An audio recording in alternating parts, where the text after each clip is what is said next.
Halo semua, kembali lagi di channel saya. Di video kali ini saya bakalan ngebahas tentang gimana sih caranya kita belajar sebagai mahasiswa UT yang ada di luar negeri. Oke, without further ado, let's get started.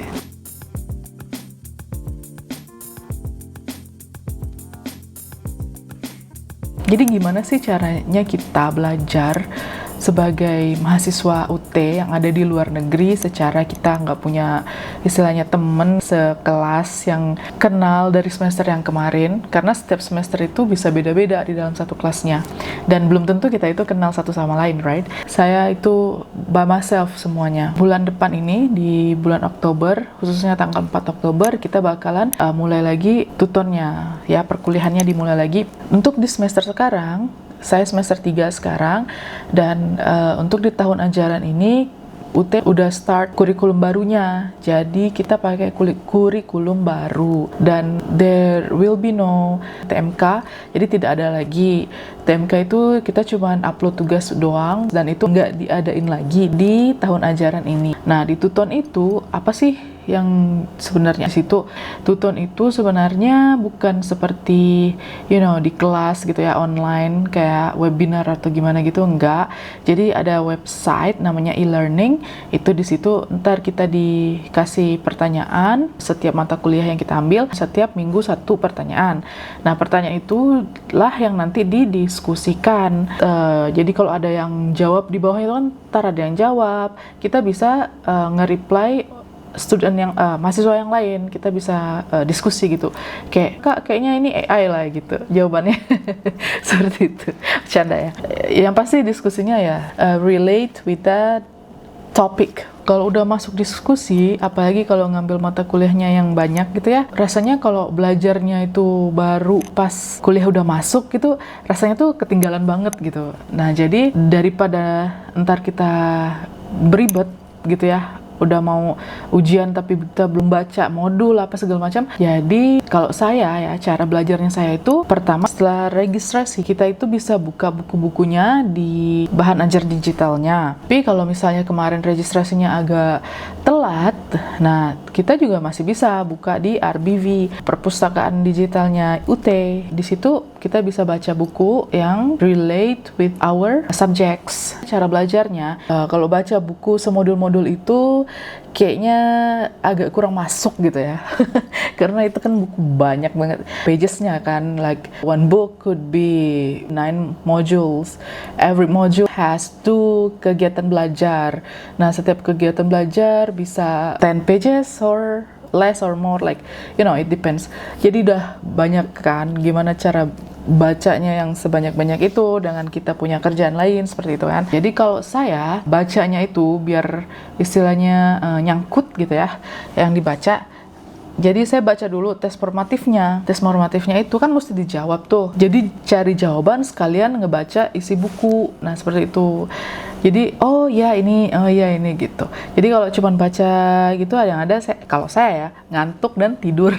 Bangun waktunya udah habis nih, nggak ada, jadinya stres sendiri gitu kan. Jadi daripada kita baca yang nggak masuk, jadi saya bacanya dari tes formatif. Nah, jadi dari tes formatif itu kita baca dan dapat jawaban yang itu yang kadang melekat di ingatan. Nah, secara kita itu orang yang di luar negeri ini rata-rata yang bekerja gitu ya, atau ibu rumah tangga gitu ya, cara bagi waktunya gimana? Kalau saya, jadi saya bangun jam 5 subuh, itu udah bangun langsung belajar. Apa aja yang dapat ya dapat, kalau enggak ntar diulang lagi. Terus sampai ntar anak saya sekolah, itu kan persiapannya sekitar jam 7. Jadi dari jam 5 subuh sampai jam 7 pagi itu saya belajar. Nah, terus ntar setelah mereka tidur sekitar jam 10-an, jam 9 continue my study sampai sekitar jam 12. Jadi dari jam 5 sampai jam 7, jam 10 sampai jam 12. Jadi sehari itu saya dapat 4 jam untuk belajar seperti itu.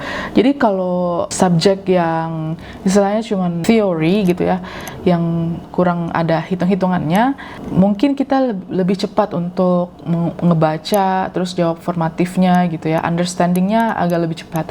Tapi kalau misalnya ada hitung-hitungan tuh yang kadang kita kan mesti ngapalin rumusnya dulu, gimana cara ngitungnya, understandingnya sendiri by ourselves.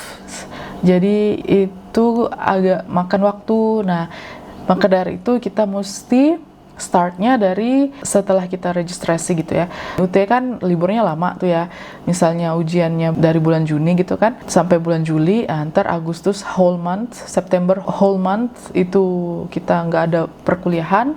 Bukan berarti kita tuh nyantai-nyantai gitu, enggak, kita harus belajar juga. Jadi ntar tuton udah mulai, udah banyak diskusi, tugas, praktikum dan sebagainya itu udah banyak, jadi kita nggak keteteran.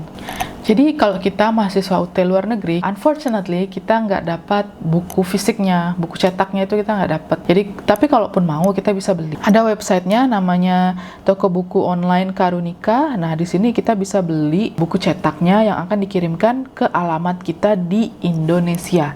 Nah jadi bukan di luar negeri. Kalian mau ya kalian bisa beli gitu. Tapi ntar dikiriminnya ke Indonesia. Mungkin keluarga atau teman yang bakalan kirim ke negara kalian seperti itu.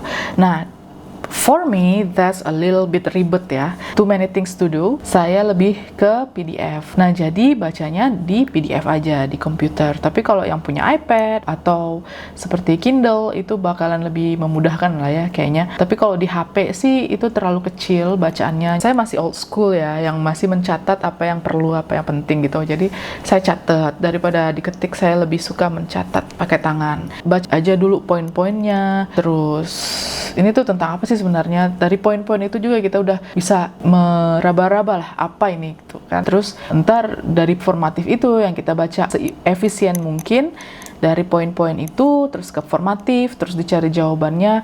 Nah, menurut saya itu lebih cepat dan more time efficient.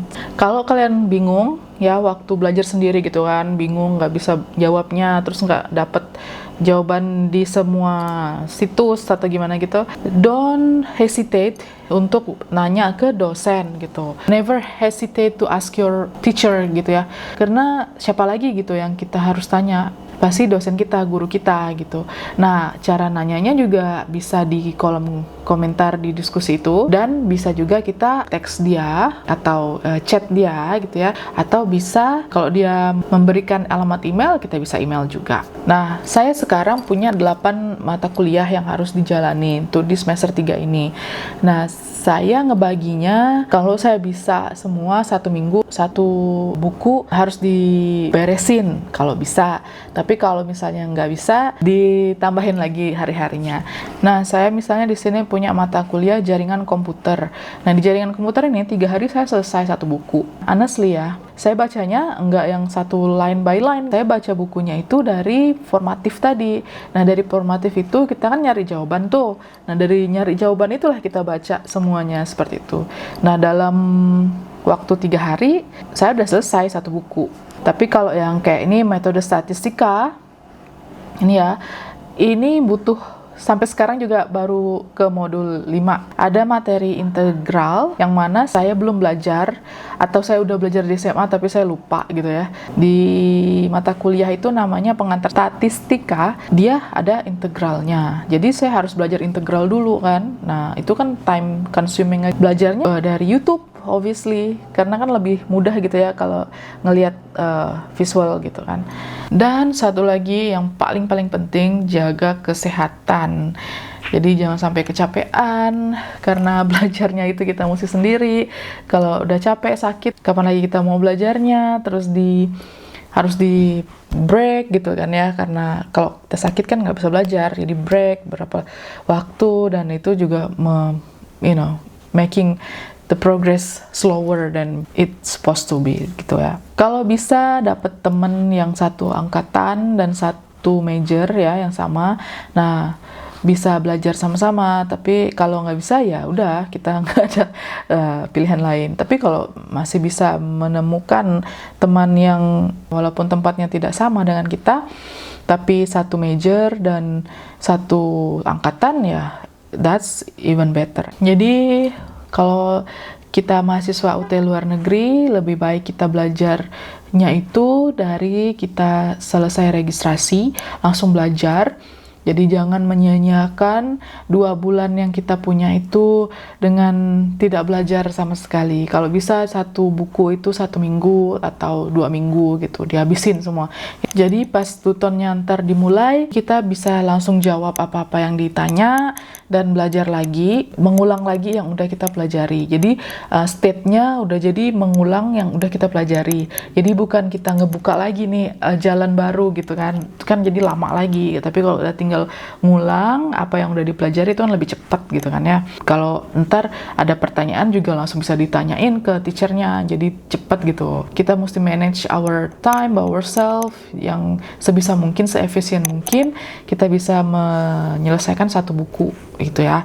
Kalau nggak bisa 1 buku ya dalam 1 minggu ya 2 minggu gitu, tapi jangan dilama-lamain karena semakin lama yang lainnya kan nunggu gitu, ntar capeknya di kita juga. Oke, saya rasa sampai di sini dulu. Kalau kalian punya pertanyaan tentang bagaimana caranya kita belajar di UT secara kita adanya di luar negeri gitu kan ya, leave your questions in the comment section below. So nanti kalau ada yang baca juga bisa bantu jawab. Kalau saya bisa juga saya akan jawab. Thank you guys for watching. If you guys feel this video is helpful, please subscribe my channel and see you in the next video. Bye!